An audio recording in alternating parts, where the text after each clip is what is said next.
Hello, I want to talk with you about recent DIY project, the black box with the switch.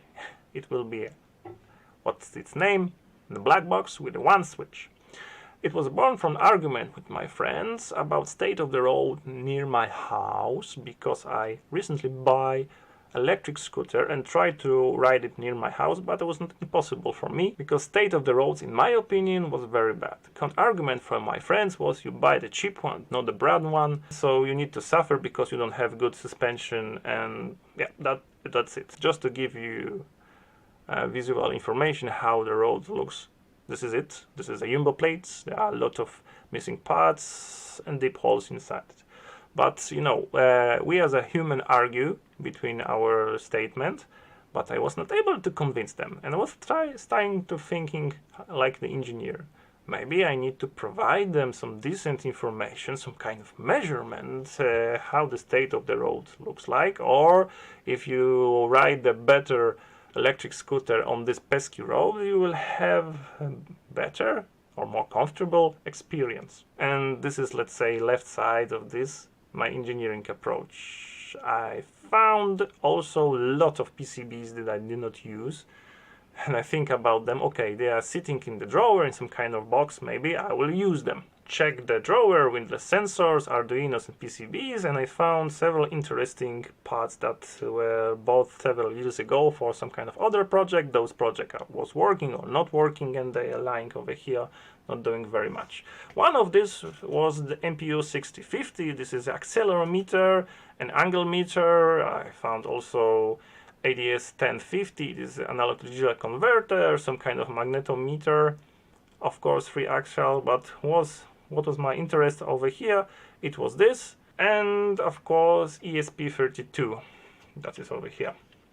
Why was interesting in the MPU 6050? Because if I want to argue or provide some kind of measurement for myself, also for my friends, we need to check what's the level of the vibration. How you can do it easily? Well, you can measure the G acceleration factor in the XYZ plane during the road. Yeah, so you can take the short trip on this road with the good or bad, in their argument, electric scooter, and you can check if the G factor is increase or decrease. Yeah, this was, let's say, key in starting point for this project. Also found some kind of old Manta radio that has a small LiPo battery. Architecture for DIY project was like this. I have 3 sensors lying around in the box. It was MPU 6050 that can measure G factor, acceleration, and angles. I have 3 plain magnetometer and 4 input voltage analog to digital converter. This can be connected by I2C to the ESP32 cam. And this board is very nice because it's very small and have a slot for the micro SD card on the SPI connector. The software inside the Arduino ESP32 will aggregate the data from those sensors, measure it by 20 or 30 milliseconds, depends, and put everything in the micro SD card. Of course, we need to have power supply, so the battery is necessary, and LiPo charger if you want to close this in the tight box. As the core of the brain of this project it is ESP32. A lot of pins that are available, theoretically available for the end user, they are not, because they are connected to the, for example, those orange ones are connected to SD card. So when I try to use those GPIO, I think GPIO 12 and 13 I usually use for E2C communication, I have a problem. Sensor was working, but I cannot write to the SD card. So at the end, looks like this ESP board has only 4 pins that are available for the end user if you want to use SD card slot. It is GPIO 16 and GPIO 0 that I use for the I2C communication, and of course RX and TRX for putting the program inside. This was very short statement, but I found it about after several hours of debugging. Yeah. At the end, how the electronics looks like in the box, we have ADC 1050, analog to digital converter, we have HMC 5983 that is connected by E2C to this one, and we have MPU 6050. This is glue on this to this ESP32 board. And of course we have the battery charger, small LiPo battery that was salvaged from the old radio, and of course switch.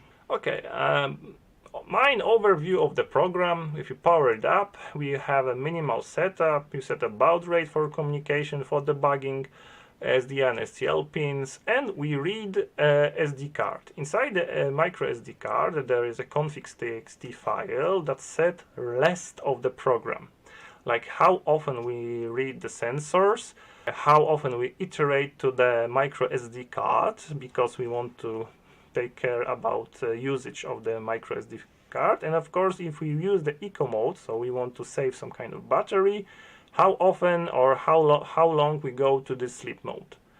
There is also one important information, that each time when we power up the ESP32, the file that is creating during our measurement has to have a different name. So we have one variable that is stored in the EEPROM for the ESP32 that is counted up each time when we power it up.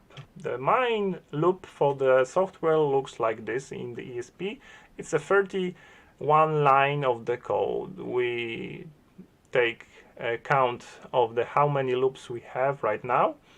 If there is necessary setup for reading the voltage or magnetometer readout from the config.txt file, we also provide this information to the SD. If we don't take care about eco mode and usage of the battery, we can turn it off, so we can write everything faster and we can have better readout of the file. Some include header files on the right. Of course, I provide a full listing for this one. Mechanical part, it looks like this. This is the mind part. I would like to think about this as a mind module. This is constant, so all electronics inside are glued together, and we don't have to take care about this one. That's why we have a lot of recesses inside the 3D print. Over here there is a recess for this blue board. This is the LiPo charger. Below we have the hole for the switch, and those two stands of guidelines for the ESP32. On the top we have ADS, and in the middle and also in the lower compartment we have the MPU 6050 sensor. How it looks like in the reality, this is how I start to assemble it. This is a 3D printed case with the switch, glued LiPo charger, and of course the MPU 6050 is also glued to the ESP32 board. As you can see, also I do not use the camera because for this project there is no need for having this camera. How almost assembled module looks like: LiPo charger, ESP32, magnetometer. At the top we have the Adafruit ADS analog to digital converter, and we have the connector for micro USB to charge everything. Yeah. Of course, as I told you before, the green part is the module, standard module, and if you want to take measurement of the road on the different electric scooter, the steering wheel can have different thickness, different angle, or different shape. So this blue part needs to be measured on each scooter and printed out. This is interchangeable and it needs to be attached to the measured electric scooter by two cable ties. How to measure this U-shape or different shape depending on the electric scooter?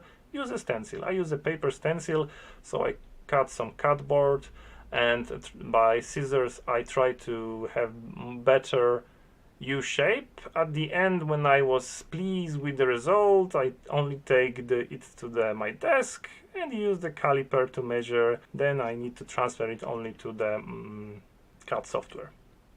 This is how final assembly look like. This is the module that you can disconnect. Okay, what software actually do each time? When you power up a device, it creates new data file with different name, and inside you will have 25 columns with the data. First one is the number of writing to the SD card. Then you have 3 accelerometers, values x, y, z. Then you have angular momentum, temperature, magnetic sensor, and then you can visualize this by importing to the Excel, or you can use my software. I write it in the processing. Processing is something like Arduino, but for writing the programs. So it's very similar to Arduino IDE. But you don't have to take a lot of care and time-consuming things to install all the dependencies for the language that you use. For this project I use Java, but in the processing you can use also Python, C, and all the languages that you would like. It has several windows. First one that I want to talk about is gauges. You have several gauges that are in all state, moving from the minimum to maximum, and they show of course the value from the CSV file. Over here we have all the data that our black box is acquiring. So we have acceleration in X, Y, and Z plane, we have angular, degrees, X, Y, Z, we have gyro, we have micro, Tesla. This is a unit of the magnetic field in the X, Y, and Z plane. Of course, we have the temperature of the sensor, acceleration angle in XY, and on the right side we have 4 analog to digital converter inputs. So input number 0, 1, 2, and 3. Of course, in the middle we have our 3D visualization, because from angular X, Y, and Z we can look on them as Euler angles, so we can move this box depending on the angular that is in the file. Next we have the rolling chart plotter, because everybody likes those. So it's like simple scope when we have our 3 input voltage showed on a different way in the plotter like visualization. Of course we have acceleration and magnetic field in micro Tesla. What user will interact is this window. As you can see, we can choose data file. Let's choose it. And we can play it. As you can see, we already start to play them. We have line slider that is showing where part of the file we are actually. And when I'm turning the steering wheel, you can see the 3D visualization is moving left and right, and we have some change in the acceleration. Of course, we have changed the magnetic field because the sensor is sensing the North Pole. And yep, that's it. So we can rewind a little bit and play it one more time from this part. You can see I start to play from 27 ish number of line, and we can see the angular momentum is turning this box. The most movement is of course in the Z plane, because X and Y should stay almost not touched, almost, as you can see. And what is most important, when we load the file, these 2 text fields check beginning and the end of the file and search for the maximum and minimum acceleration events in 3 axial planes, X, Y, and Z. Different file, as you can see, data already changed, so we can check where was the most acceleration. It was on this recorded event at line number 500.